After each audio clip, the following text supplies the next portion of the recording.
Assalamualaikum warahmatullahi wabarakatuh. Bismillahirrahmanirrahim. Ashhadu an la ilaha illallah wa ashhadu anna Muhammadar Rasulullah. Allahumma salli ala Sayyidina Muhammad wa ala ali Sayyidina Muhammad. Rabbi israh li sadri wa yassir li amri wahlul 'uqdatam min lisani yafqahu qawli. Amin. Bismillahirrahmanirrahim. Salam hormatku, salam ta'zimku untuk para sahabatku tercinta dimanapun Anda berada. Semoga kita semua senantiasa diberi kemudahan di dalam menapaki kehidupan ini, baik rezeki, baik umur, semua diberi keberkahan oleh Allah Subhanahu wa taala.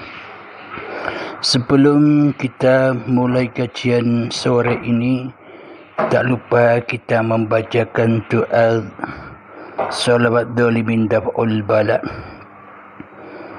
Allahumma salli ala Sayyidina Muhammad wa asqi lil zalimin bil zalimin.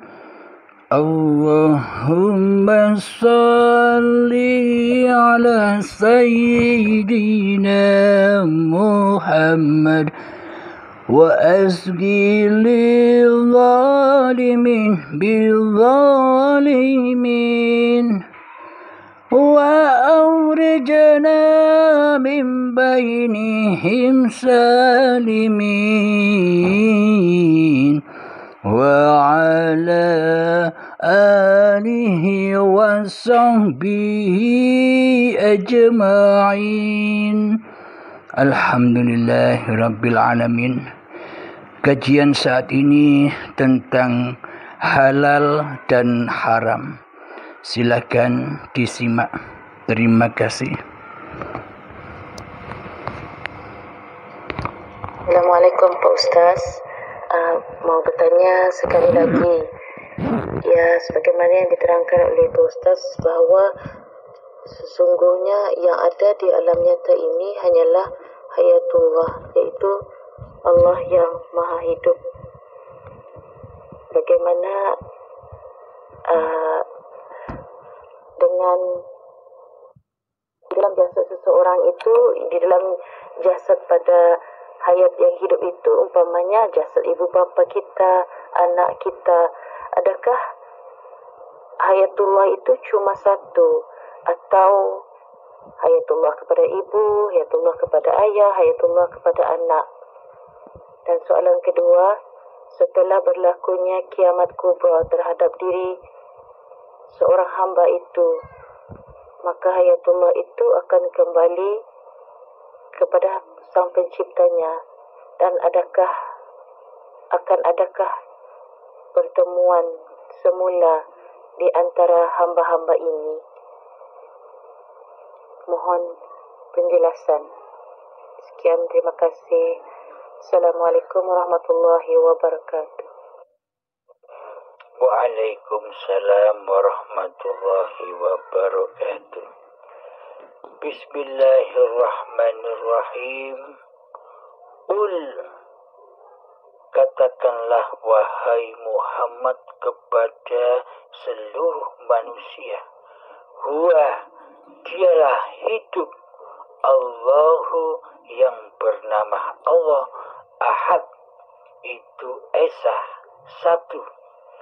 Kul huwallahu ahad. Katakanlah wahai Muhammad kepada seluruh manusia bahwa dialah hidup yang bernama Allah itu satu, Ahad, Esa. Jadi la hayatan illallah, tiada hidup kecuali Allah. Bismillahirrahmanirrahim. Allahu la ilaha illa huwal hayyul qayyum. Allah tiada ilah tiada Tuhan yang disembah kecuali Dialah hidup yang kekal lagi terus menerus. Jadi yang disebut-sebut nama Allah itu adalah hidup yang selama ini kita akui sebagai hidup manusia kita. Itulah Allah. Karena selama ini kita menyangka bahwa hidup ini hidupnya manusia. Kita selama ini menyangka ada hidup kecil dan ada hidup besar. Ada hidup anakan dan ada hidup indukan. Seperti itu prasangka kita selama ini. Seolah-olah ada siswa dan mahasiswa. Maka dari itu Allah itu Ahad, Esa, hidup, tiada hidup kecuali hidupnya Allah itu sendiri. Baik hidup yang ada di para malaikat, baik hidup yang ada di para iblis dan setan, baik hidup yang ada di para jin, baik hidup yang ada pada seluruh manusia, baik hidup yang ada di seluruh hayawan, baik hidup yang ada di seluruh tumbuhan, seluruhnya diliputi oleh hayatullah. Tercipta dari wujud zatnya Allah sendiri, yakni hayatullah. Tanpa adanya hidup, maka tak akan terciptalah alam semesta ini. Tanpa adanya hidup, maka tak akan terciptalah malaikat, iblis, setan, jin, manusia, hayawan, dan tumbuhan. Coba ilustrasinya begini. Coba seumpama kita tidak dihidupi oleh Allah selama ini. Apakah kita tahu sesebutan malaikat, setan, iblis, hayawan, tumbuhan, manusia, dan sebagainya? Apakah kita tahu? Apakah kita mengerti? Apakah kita memahami sesebutan seperti di atas itu tanpa adanya hidup? Jadi selama ini kita mengerti apa-apa dan siapa-siapa di alam semesta ini kan karena Allah, kan karena hidup. Jadi hiduplah induk dari segala induk terciptanya alam semesta ini. Maka dari itu, dengan hiduplah terbukti kekuasaan Allah. Bila hidup ini masih terakui oleh hidup manusianya, maka butalah manusia dari kekuasaan Allah. Yang ada hanyalah kekuasaan diri manusianya sendiri di hatinya. Terus pertanyaan lagi, apakah kita bisa bertemu dengan keluarga-keluarga kita lagi besok setelah mati? Awalnya kita ini gaib, awalnya kita ini tiada, awalnya kita ini fana, dan berakhir pun ke dalam ketiadaan, dan berakhir pun di dalam kegaiban, dan berakhir pun di dalam kefanahan. Yang ada, yang awal hanya Allah dan yang akhir hanya Allah. Wal awalu wal akhir. Jadi sesuai sifat-sifat diri manusia kita, yang adam, yang tak ada. Jadi pada intinya di dunia ini seluruhnya adalah panggung sandiwaranya Allah sendiri. Panggung sandiwaranya hayatullah, yang mendalangi, yang menguasai, yang mensutradarai panggung sandiwara ini adalah kehidupan ini. Tanpa adanya hidup, maka tak akan ada panggung-panggung sandiwara.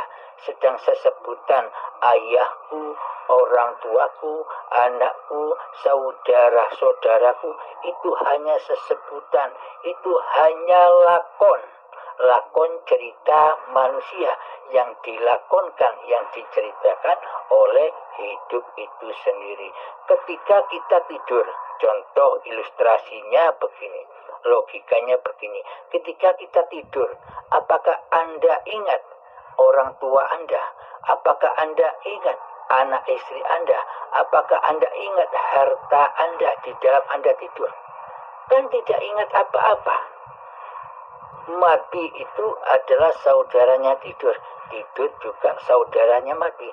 Jadi mati itu sama dengan tidur. Jadi tidak tahu apa-apa, tak berkuasa untuk apa-apa. Inilah yang dimaksud jawaban dari pertanyaan Bunda. Jadi di alam dunia ini semua itu hanya lakon-lakon dan cerita Allah sendiri. Ketika wayang sudah dikumpulkan kembali di padang mahsyar, yakni di alam tikal bakal kejadian manusianya di tanah, maka sudah tidak ada apa-apa lagi. Yang ada hanya Allah, seperti halnya dulu sebelum kita dilahirkan ke dunia ini. Ada apa sebelum kita dilahirkan ke dunia ini? Kan yang ada hanya ketiadaan, kegoiban, kefanahan. Nanti pun kembali sama seperti itu. Alhamdulillahirrabbilalamin. Semoga bisa dipahami untuk kita semua. Akhir kalam, assalamualaikum warahmatullahi wabarakatuh. Assalamualaikum yang mulia guru. Saya Pak Hamdani dari Medan. Ingin bertanya kepada yang mulia guru, bahwasanya apakah untuk mencapai ma'rifah kepada Allah Subhanahu wa taala, makanan akan menentukan. Tentunya makanan yang halal. Saya melihat di agama Budi Suci, untuk mencapai kesucian mereka tidak memakan yang bernyawa. Itu yang pertama. Apakah makanan itu menentukan juga supaya pikirannya tidak melayang ke sana kemari. Ya, kemudian yang kedua, guru, apakah yang dimaksud dengan zikir yang tak berhuruf dan tak bersuara? Demikian yang mulia guru, terima kasih. Pertanyaan saya. Assalamualaikum warahmatullahi wabarakatuh. Alhamdulillahirrabbilalamin. Jadi untuk menuju kemarifatan Allah, maka tidak ada sangkut pautnya dengan laku-lakunya dohir, dengan laku-lakunya badan, dengan peraturan-peraturan badan, seperti yang Anda terangkan di atas. Jadi makanan yang wajib dikonsumsi oleh pejalan salik mencari ridha Allah harus dari makanan-makanan yang suci, makanan-makanan yang halal. Jangan makan dengan makanan yang najis dan haram. Mari kita jelaskan apa sih makanan yang halal dan haram ini. Tentunya di babakan hakikat ma'rifat itu sudah tidak sudah rananya hati. Jadi hati yang berperan di dalamnya. Jadi yang dimaksud makanan yang haram di sisi Allah itu ketika kita makan apapun, minum apapun seperti kebiasaan kita setiap hari, di dalamnya kita lalai dari Allah, yakni hati kita masih wujud diri manusianya yang merasa makan, wujud diri manusianya yang merasa minum. Itulah makanan dan minuman yang haram. Karena yang menjadi Tuhan di dalam hati ini masih manusianya. Allahnya goib, Allahnya tiada. Jadi apapun makanan yang dimakan dan apapun minuman yang diminum, ketika hati masih wujud diri manusianya lah yang berkuasa untuk makan, diri manusianya lah yang berkuasa untuk minum. Semua itu adalah makanan dan minuman yang haram. Karena di dalamnya hati mensekutukan Allah dengan diri kita. Hati mensekutukan Allah dengan makanan dan minuman yang kita makan dan yang kita minum. Itulah yang dimaksud makanan yang haram di sisi Allah. Meskipun kelihatannya di sisi manusia itu halal. Karena manusia itu kan hanya memandang dohir, hanya memandang syariat, hanya memandang badaniah manusia. Karena yang dipertuhankan di dalam hati manusia itu adalah manusia itu sendiri. Tentunya yang dipandang hanyalah makhluk di dalamnya. Terus makanan yang halal, makanan yang suci itu apa? Di sisi Allah, makanan yang halal dan makanan yang suci itu adalah ketika makan dan ketika minum, hati sudah nyata wujud Allah, yakni hidup ini Allah yang mengadakan keadaan makan dan minum ini, yang menyediakan makan dan minum ini, yang menyuapi makanan dan minum ini. Semuanya di dalam kekuasaan dan kehendak Allah lah yang mengadakan makan dan minum ini. Inilah yang dimaksud makanan yang halal. Inilah yang dimaksud makanan yang suci, bersih. Karena hati selalu bertakwa kepada Allah. Hati selalu tunung kepada Allah. Karena hati selalu bertajalli kepada Allah. Karena hati selalu mi'raj kepada Allah. Karena di dalam hati yang ada, yang wujud hanya hidup, hanya uribi Allah. Itulah yang dimaksud makanan dan minuman yang halal lagi suci. Karena yang beraf'al di dalam makanan dan di dalam minuman itu adalah Allah sendiri.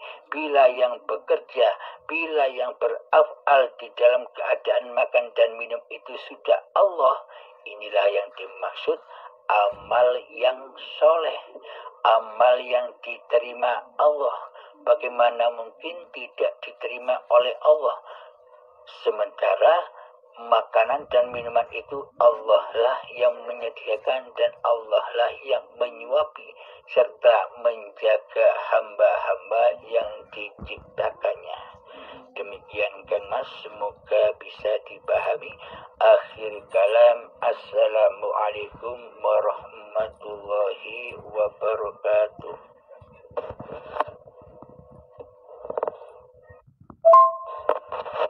Alhamdulillahirabbil alamin. Pertanyaan yang kedua, Allah itu laisa kamislihi syai'un, tidak berhuruf dan tidak bersuara. Apa maksudnya? Ketika kita mengheningkan cipta-cipta diri manusia kita, ketika kita memalamkan kewujudan diri manusia kita, ketika kita menggelapkan kehidupan manusia kita, kita persembahkan kembali kepada hidup ini Allah. Disitulah tak ada huruf, tak ada suara, yang ada hanya keheningan, yang ada hanya kekosongan. Jadi dari yang itulah tercipta huruf dan suara. Allah tidak berhuruf dan tidak bersuara, tetapi Allah lah pencipta huruf dan suara itu. Dan huruf dan suara itu tanda bukti bahwa Allah itu wujud, bahwa Allah itu nyata adanya. Contoh, tanda bukti nyatanya Allah itu adalah badan-badan yang selama ini kita akui sebagai badan milik kita ini. Allah bisa menciptakan apa-apa dan siapa-siapa. Contoh lagi, akal pikiran. Akal pikiran itu kan tak berbentuk, tak bersuara, tak berhuruf, akan tetapi bisa menciptakan ide-ide. Contoh, tanpa akal pikir yang tidak seperti, yang tidak bersuara dan tidak berhuruf itu serta laisa kamitslihi syai'un itu, akal pikir bisa menciptakan gedung-gedung pencakar langit karena ide-idenya, bisa menciptakan pesawat karena ide-idenya, bisa menciptakan apapun karena ide-idenya.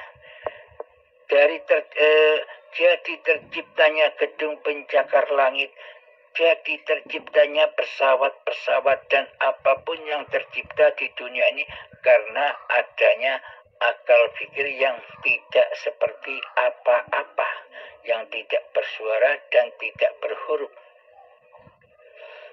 Inilah bukti bahwa Allah itu nyata adanya.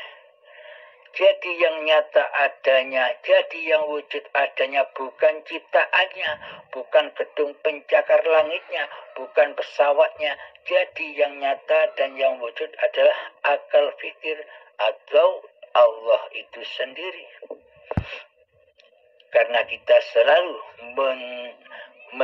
menyaksikan apa-apa yang diciptakan oleh Allah hingga kita buta akan penciptanya.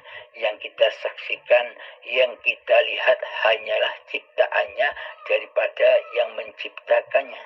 Sama halnya ketika kita memandang diri kita. Selama ini kita hanya memandang dohir-dohir diri kita sendiri. Kita luput memandang kepada hidup yang menciptakan gerakan-gerakan dohir ini. Selama ini kita buta akan Allah. Inilah yang dimaksud tak berhuruf dan tak bersuara. Semoga kita bisa memahami di dalam tafakur kita. Insya Allah kita semua dibimbing oleh Allah di dalam tafakur dan berzuhud di dalamnya. Akhirul kalam, assalamualaikum warahmatullahi wabarakatuh.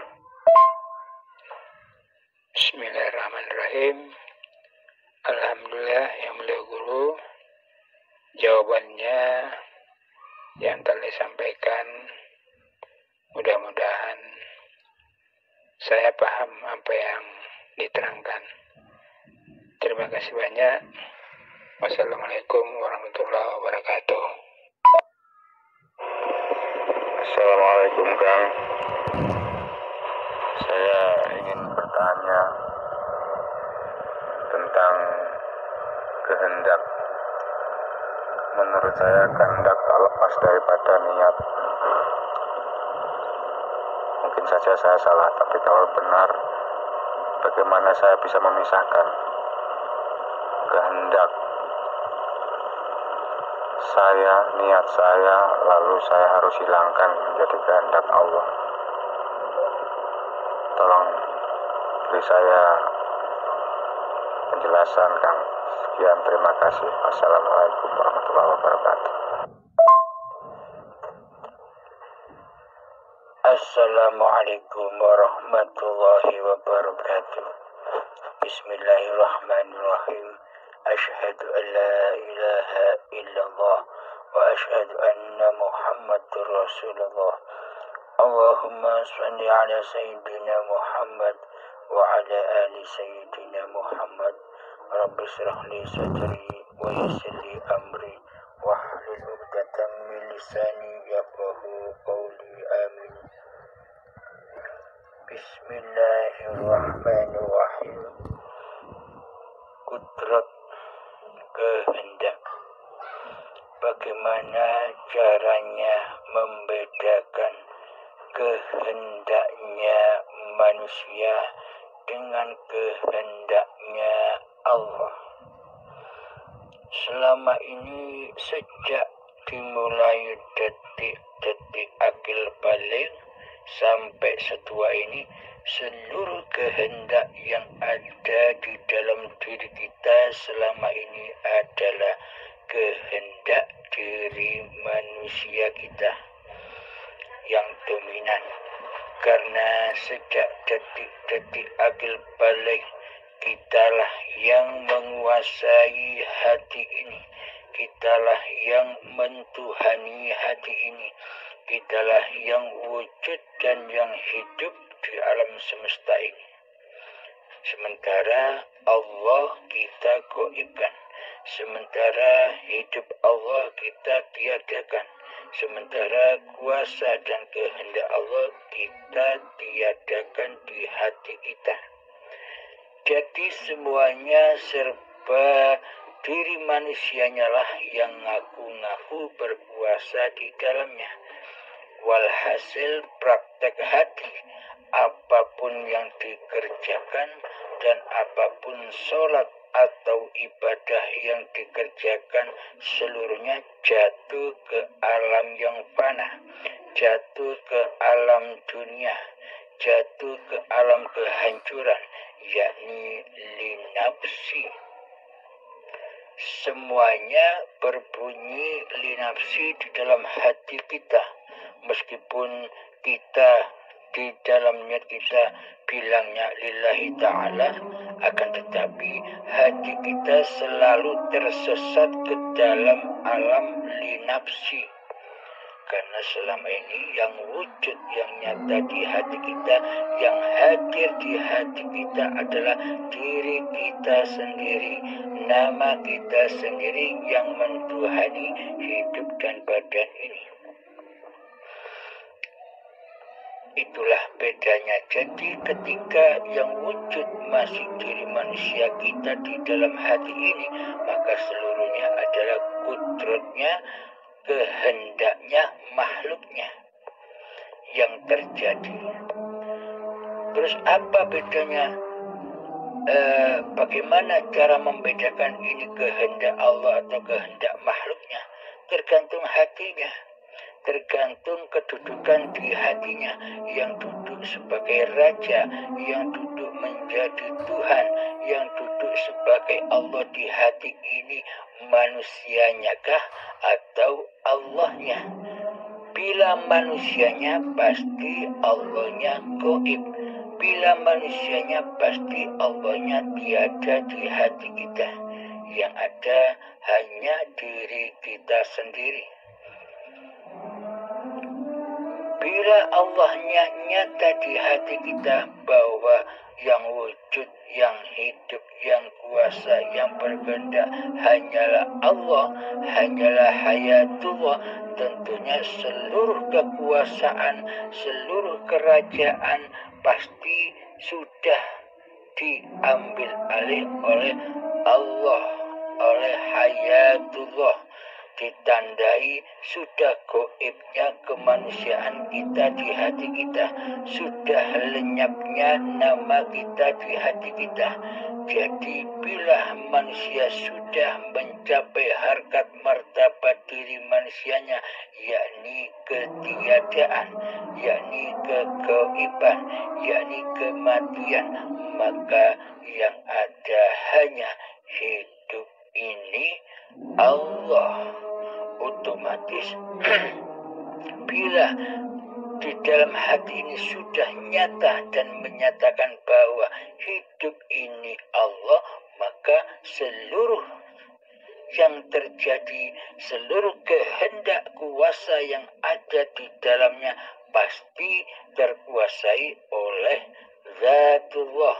Allah lah yang beraf'al di dalamnya. Tentunya semuanya sudah kembali ke alam lillahi ta'ala. Tentunya sudah kembali ke alam akhirat. Tentunya sudah kembali ke alam baqa, alam yang kekal. Karena Allah lah pelaku di dalamnya.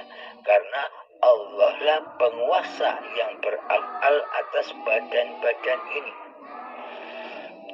Begitulah cara membedakan mana sih af'alnya manusia, mana sih af'alnya Allah, mana sih kehendak manusia, mana sih kehendak Allah, mana sih kuasa manusia, mana sih kuasa Allah. Tinggal cerminnya hati, dicek di dalam hati kita yang nyata, yang wujud itu siapa? Diri manusia kita kah, atau sudah Allah yang wujud, yang nyata, yang hidup di hati ini, yang meliputi luar dan dalam tubuh kita ini? Disitulah cara membedakannya. Semoga bisa dipahami. Akhir kalam, assalamualaikum warahmatullahi wabarakatuh.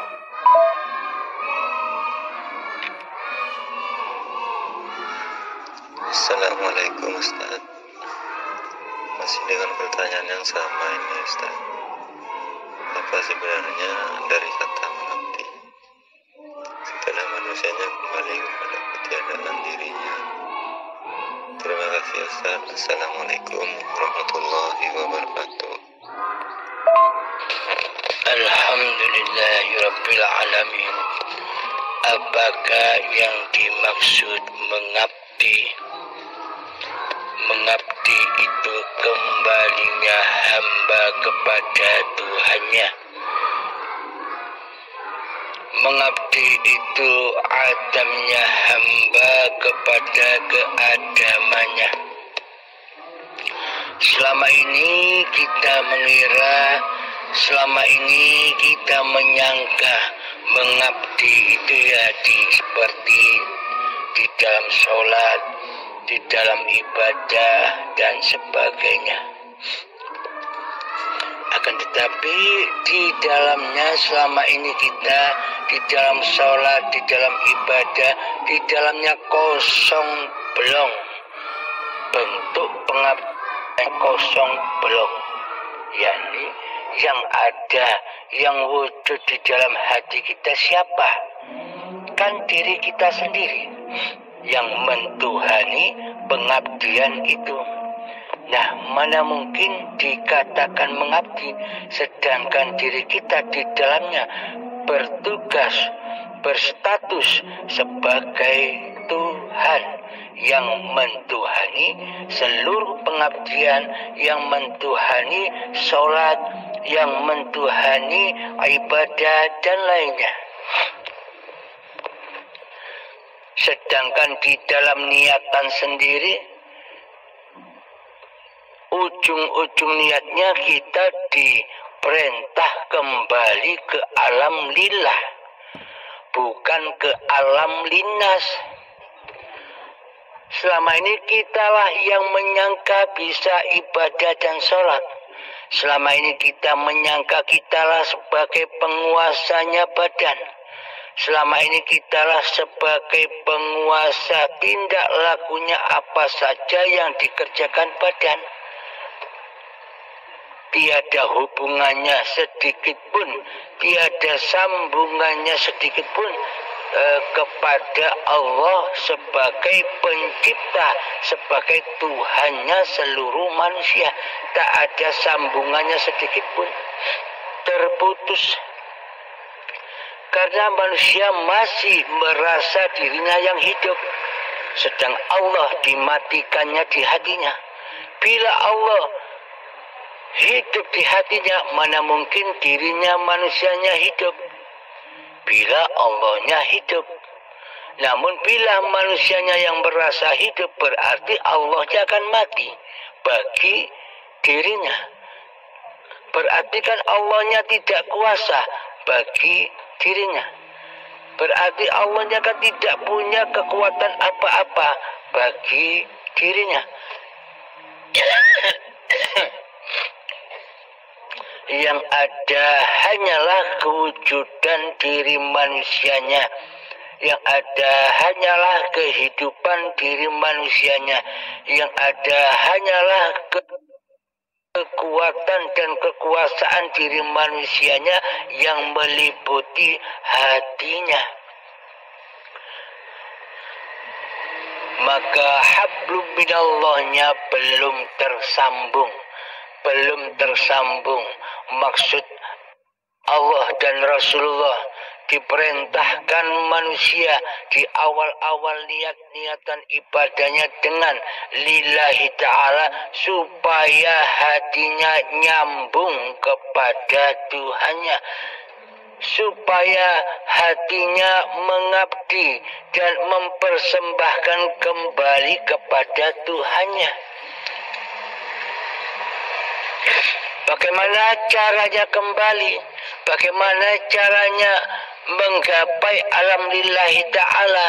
Ada rahasianya di dalam doa iftitah, yakni inna sholati wa nusuki wa mahyaya wa mamati lillahi rabbil alamin.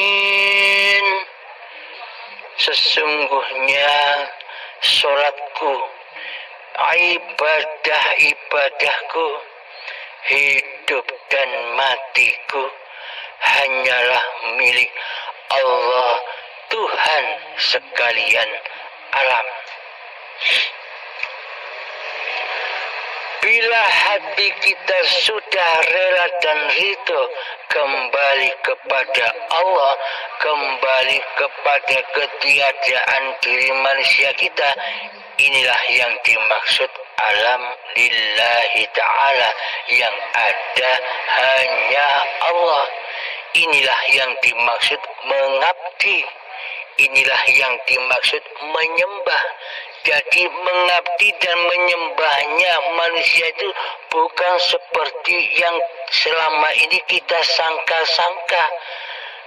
Ada patungnya disembah, ada salibnya, di depan salibnya menyembah. Bukan seperti itu hakikat menyembah di sisi Allah.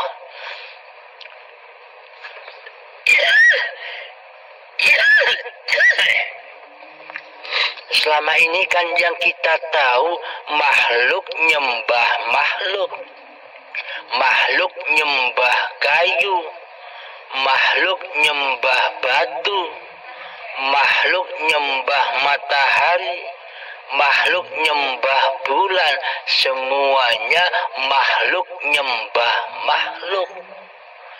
Karena hati kita selama ini hanyalah yang wujud diri manusia kita di hati kita, sehingga yang dipandang, yang dipertuhankan sebagai tauhid-tauhidnya hati adalah makhluk.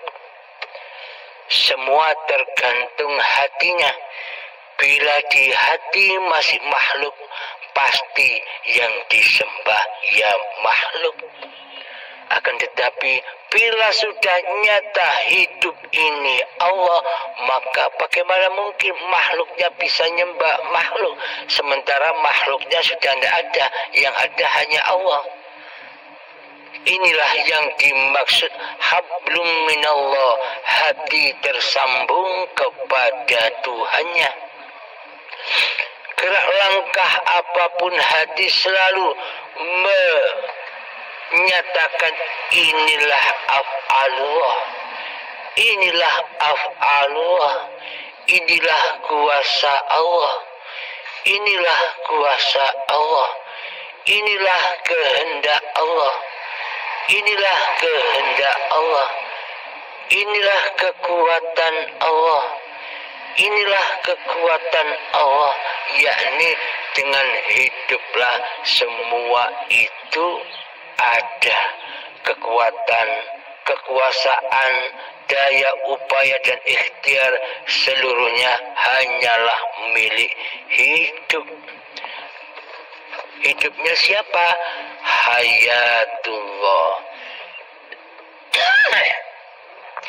Bila sudah nyata hayatullah di hati kita, maka kita akan menyaksikan kesaktian dan kemahabesaran Allah yang belum pernah kita lihat selama ini.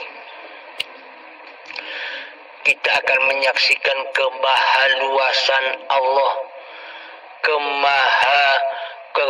kemaha kasih sayangnya Allah, kemaha pemeliharaannya Allah, kemaha pencukupan Allah kepada seluruh makhluk ciptaannya.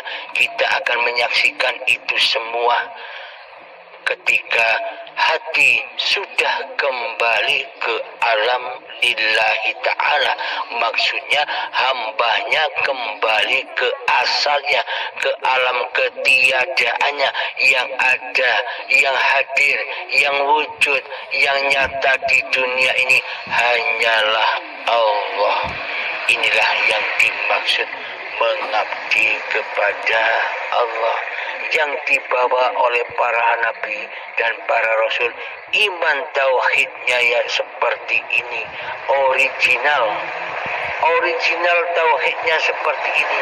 Hati selalu mentauhidkan Allah, hati selalu mengesahkan Allah daripada mentauhidkan diri manusianya, daripada mengesahkan diri manusia. Alhamdulillahirabbil alamin. Assalamualaikum warahmatullahi wabarakatuh.